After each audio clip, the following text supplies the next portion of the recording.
ക്രമസമാധാന ചുമതലയുള്ള ADGP anti narcotic ഫോഴ്സിൻ്റെ മേധാവി കൂടിയായ മനോജ് എബ്രഹാം റിപ്പോർട്ടറിനൊപ്പം ചേരുന്നു. ഈ സിനിമാ മേഖലയിൽ മയക്കുമരുന്നിൻ്റെ ഉപയോഗം വ്യാപകമാണ്. പ്രത്യേകിച്ച് സിനിമാ താരം വിൻസി അലോഷ്യസിൻ്റെ വെളിപ്പെടുത്തലിൻ്റെ ഒരു പശ്ചാത്തലം കൂടി. പോലീസ് എങ്ങനെയാണ് ഇതിനെ നേരിടുക? ഈ ഞങ്ങളുടെ D-Hunt ഡ്രൈവിൻ്റെ അകത്ത് ഒരു സിനിമ ഫീൽഡ് ആദ്യമേ ഒരു ടാർഗറ്റഡ് ഫീൽഡാണെന്നാണ് നമുക്ക് നേരത്തെ ഇൻഫർമേഷൻ ഉണ്ട്. എല്ലാവർക്കും അറിയാവുന്ന പോലെ സിനിമ ഫീൽഡിൽ ഈ സെറ്റ്സിലൊക്കെ കുറേ കൂടുതൽ ഡ്രഗ്സിൻ്റെ ഉപയോഗം നമ്മൾ നേരത്തെ ഇൻഫർമേഷൻ ഉണ്ടാകുന്നത് നമ്മൾ കണ്ടുകൊണ്ട് വരുന്ന ഒരു കാര്യമാണ്. അപ്പോൾ ഈ ഒരു രംഗത്ത് നമ്മൾ വളരെ കൂടുതലായിട്ട് ഇൻഫർമേഷൻ കളക്ട് ചെയ്യുന്നുണ്ട്. അങ്ങനത്തെ ഭാഗമായിട്ട് തന്നെയാണ് ഇതിൻ്റെ ഒരു ഇൻഫർമേഷൻ നമ്മൾ കിട്ടിയേക്കുന്ന ആദ്യമേ ഈ സെറ്റ്സിൽ കുറേ കൂടുതൽ ആൾക്കാർ ഉപയോഗിച്ച് കൂടുതൽ സമയം ഈ ഫിലിം ഡയറക്ഷനും അതിൻ്റെ ക്യാമറാമാനും മറ്റേതുമൊക്കെ ഉപയോഗിച്ച് അത് കൂടുതലായിട്ട് എത്രയും പെട്ടെന്ന് ഫിലിം തീർക്കാൻ പറ്റുന്ന ഒരു സംഗതിയുണ്ട്. അതല്ലാതെ ഫിലിം ആക്ടേഴ്സിനെ വെച്ച് കുറേ ഹോട്ടലിലൊക്കെ പാർട്ടികൾ നടക്കുമ്പോൾ ഇത് ഉപയോഗിക്കുന്ന കാര്യം നമ്മുടെ ശ്രദ്ധയിൽ വന്നിട്ടുണ്ട്. അതല്ലാതെ കുറച്ച് പേര് ഈ ഫിലിം സ്റ്റാർസ് അല്ലെ ഫിലിം രംഗത്തുള്ള ആൾക്കാർക്ക് സ്ഥിരമായിട്ട് സപ്ലൈ ചെയ്യുന്ന ബാംഗ്ലൂരിൽ നിന്നും ഇവിടെ നിന്ന് ലോക്കലായിട്ട് സപ്ലൈ ചെയ്യുന്ന കുറേ ആൾക്കാരുടെ ഇൻഫർമേഷനുണ്ട്. അപ്പോൾ ഇത് ബേസ് ചെയ്ത് നമ്മൾ കുറേ ഈ D-Hunt തുടങ്ങിയപ്പോൾ തൊട്ട് നമ്മൾ കണ്ടിന്യൂ ചെയ്യുന്നുണ്ട് ഡ്രൈവ്. ആ ഡ്രൈവിൻ്റെ ഭാഗമായിട്ടാണ് കുറച്ച് റേറ്റ്സും മറ്റേത് നടത്തിക്കൊണ്ടിരിക്കുന്നത്. ഇത് പ്യുവറായിട്ട് ഞങ്ങൾ നല്ലതായിട്ട് കോൺസെൻട്രേറ്റ് ചെയ്ത് ഇപ്പോൾ അടുത്ത കാലത്ത് തന്നെ കുറേ ഇൻഫർമേഷൻ കളക്ട് ചെയ്തിട്ട് വരുന്ന ദിവസങ്ങളിൽ അതിൻ്റെ ഒരു റിസൾട്ട് ഉണ്ടാകുന്ന. അപ്പോൾ ഫിലിം വേൾഡിൽ വളരെ കാര്യക്ഷമമായിട്ട് നമ്മൾ നടത്തും. ഒരു കാരണവശാലും ഇങ്ങനത്തെ ഡ്രഗ്സ് ഫിലിം വേൾഡിൽ കാണാൻ പാടില്ല. അതൊരു നല്ല സംഗതിയേ അല്ല. പിന്നെ മറ്റവർക്കും ഈ ഫിലിംസ് കണ്ടിട്ടാണല്ലോ മറ്റവർ ഈ പഠിക്കുന്നത് തന്നെ. അപ്പോൾ ആ ഒരു കാര്യം വെച്ചുകൊണ്ട് വളരെ കാര്യക്ഷമമായിട്ട് നമ്മൾ ഈ ഒരു ഏരിയയിൽ കോൺസെൻട്രേറ്റ് ചെയ്യുന്നതായിരിക്കും. ഈ വിൻസിയുടെ വെളിപ്പെടുത്തലിൻ്റെ പിന്നാലെ തന്നെ മറ്റു പല സിനിമാ താരങ്ങളും സമാനമായി പറയുന്നുണ്ട്. ഇപ്പോൾ ഹേമ കമ്മിറ്റി റിപ്പോർട്ടിൽ തന്നെ ഈ മയക്കുമരുന്ന് യുവാക്കൾക്കിടയിൽ ഉപയോഗിക്കുന്നുണ്ട് എന്ന് കൃത്യമായി പറയുന്നുമുണ്ട്. ഇങ്ങനെയുള്ളൊരു സാഹചര്യത്തിൽ പരിശോധനകൾ കൂടുതൽ വ്യാപിപ്പിച്ചാൽ മാത്രം അത് പൂർണ്ണമായും ഒഴിവാക്കാൻ പറ്റുമോ? ഇത് ഒരു വേയിൽ അവിടെ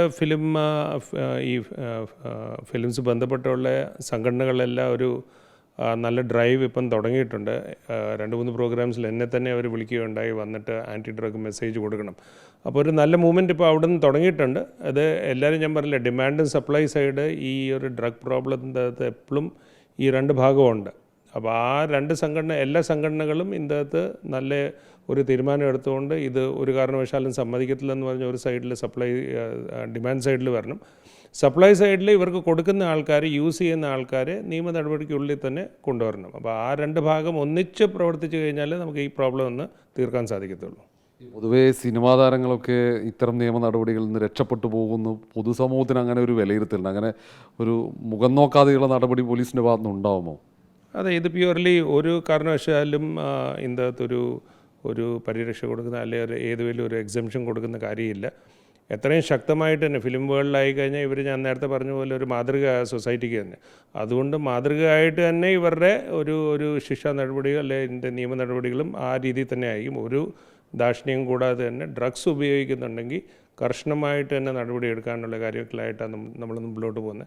ഇപ്പോൾ അടുത്ത കാലത്ത് കാണുന്ന തന്നെ ഏതുവരും കംപ്ലയിൻറ്റ് കിട്ടിക്കഴിഞ്ഞാൽ അല്ലെങ്കിൽ എന്തുവേലും ഒരു ഇൻഫർമേഷൻ നമ്മൾ കിട്ടിക്കഴിഞ്ഞാൽ ശക്തമായ കേസ് എടുത്ത് തന്നെ അതാരായാലും മുഖം നോക്കാതെ തന്നെ നമ്മൾ നടപടിയെടുക്കും. മറ്റൊരു കാര്യം, ഇപ്പോൾ വിൻസി പരാതിയിൽ നിന്ന് പിന്മാറുന്നൊരു സാഹചര്യമാണ്. അപ്പോൾ അവർക്ക് ഈ പരാതി നൽകി മുന്നോട്ട് പോകാനുള്ള ഒരു ധൈര്യം അവർക്കില്ലാത്തത് കൊണ്ടാണ്. അപ്പം എങ്ങനെയാണ് അങ്ങനെ പിൻവാങ്ങുന്നവർക്ക് എങ്ങനെ ആത്മധൈര്യം പോലീസ് പകരുക? ഈ ബേസിക്കലി നമ്മളൊരു സിസ്റ്റമുണ്ട് ഈ ഡ്രഗ്സിൻ്റെ അത് കൗൺസിലിംഗ് ആദ്യം ചെയ്യുന്നത്. അപ്പോൾ നമ്മൾ ഒരു കൗൺസിലിംഗ് വെച്ചിട്ട് ഈ ഒരു കാര്യങ്ങൾ പോലീസുകാരൻ്റെ എല്ലാ അഷ്വറൻസ് കൊടുക്കുന്നു. ആ കാര്യങ്ങൾ ഈ വിൻസിൻ്റെ കേസിൽ നമ്മൾ ചെയ്യാൻ ശ്രമിക്കുന്നുണ്ട്. ഏത് കംപ്ലയിൻ്റ് ആയാലും നമ്മുടെ ഇപ്പോഴത്തെ ഈ ഒരു ഫീൽഡിൽ ആദ്യമായിട്ട് കംപ്ലയിൻറ്റ് നേരെ വരുന്നില്ലെങ്കിൽ നമ്മൾ കൗൺസിൽ ചെയ്തിട്ട് കുറേ പേരുടെ കയ്യിൽ നിന്ന് കംപ്ലയിൻറ്റ് എടുത്തിട്ടുണ്ട്. അപ്പോൾ ഈ ഒരു കേസിലും ആരൊക്കെ പോലീസിന് മുമ്പേ ഇങ്ങനത്തെ ഒരു കംപ്ലയിൻ്റായിട്ട് വരാൻ തയ്യാറുണ്ട് അവരെ പ്രോപ്പറായിട്ട് കൗൺസിൽ ചെയ്ത് അവർക്ക് എല്ലാ രീതിയിലുള്ള പ്രൊട്ടക്ഷൻ കൊടുത്തിട്ട് നമ്മൾ ഇതിനകത്ത് നടപടി എടുക്കുന്നതായിരിക്കും. ഓപ്പറേഷൻ D-Hunt 2 മാസം പിന്നിട്ടു. എങ്ങനെയുണ്ട് പുരോഗതി? ഓപ്പറേഷൻ D-Hunt വളരെ സക്സസ്ഫുള്ളായിട്ട് നമുക്ക് മുമ്പിലോട്ട് കൊണ്ടുപോകാൻ സാധിച്ചിട്ടുണ്ട്. ഏതൊക്കെ ഉദ്ദേശ ലക്ഷ്യങ്ങളുണ്ടാകുന്നു അതൊക്കെ പൂർത്തിയായിട്ടുണ്ട്. നമ്മൾ ഇപ്പോൾ 11,000 കേസസാണ് നമ്മൾ പിടിച്ചേക്കുന്നത്. ഇതൊരു എല്ലാ സർവകാല റെക്കോർഡായിട്ട് തന്നെ കൂട്ടാം, ഇത്രയും കൂടുതൽ കേസ്. ഫീൽഡിൽ ഉള്ള ഇൻഫർമേഷൻ നമുക്ക് ഈസി ആയിട്ട് ഇതിൻ്റെ സപ്ലൈ വളരെ ഗണ്യമായിട്ട് തന്നെ കുറഞ്ഞിട്ടുണ്ടെന്ന് പറഞ്ഞാൽ നമുക്ക് ഇൻഫർമേഷനും ഉണ്ട്.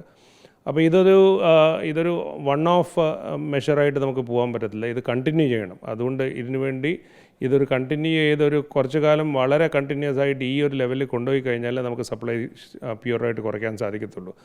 അപ്പോൾ ഒരു കാര്യം നമ്മൾ ആലോചിച്ചുകൊണ്ടിരിക്കുന്നതിൻ്റെ ഇതിനു വേണ്ടി ഒരു സ്ഥിരം ടീം ഡാൻസ് ഹാഫ് ഒരു നല്ല ശക്തിപ്പെടുത്തിയിട്ട് എല്ലാ ജില്ലയിലും ഒരു കണ്ടിന്യൂസ് ഒരു ടീം ഇതിനു വേണ്ടി പ്രവർത്തിക്കുന്ന ഒരു കാര്യം ആലോചിക്കുന്നുണ്ട്. അതല്ലാതെ എല്ലാ പോലീസ് സ്റ്റേഷനിലും ഈ ഒരു ഡ്രൈവ് നമ്മൾ കോൺസെൻട്രേറ്റ് ചെയ്തുകൊണ്ട് നെക്സ്റ്റ് 3 months എങ്ങനെയാലും ഈ ഒരു രീതിയിൽ തന്നെ പോകാനുള്ള ഒരു തീരുമാനമായിട്ടാണ് നമ്മൾ മുമ്പിലോട്ട് പോകുന്നത്. സിനിമാ മേഖലയിലെ മയക്കുമരുന്നിൻ്റെ ഉപയോഗം പോലീസിൻ്റെ നിരീക്ഷണം ശക്തമാണ്. അവിടെ കൃത്യമായി പരിശോധന നടക്കുന്നുണ്ട്. സിനിമാ മേഖല പൂർണ്ണമായും ലഹരി മുക്തമാക്കുക എന്ന ലക്ഷ്യം തന്നെയാണ് പോലീസിനുള്ളത്. സിനിമാ സംഘടനകളുടെ സഹായം ഇക്കാര്യത്തിൽ തേടുമെന്ന് ആണ് ADGP മനോജ് ഇബ്രാഹിം പറയുന്നത്. വീഡിയോ ജേർണലിസ്റ്റ് മനു ബാലകൃഷ്ണനൊപ്പം റിപ്പോർട്ടർ RO ഷിപ്പാൽ, ഇൻ റിപ്പോർട്ടർ, തിരുവനന്തപുരം.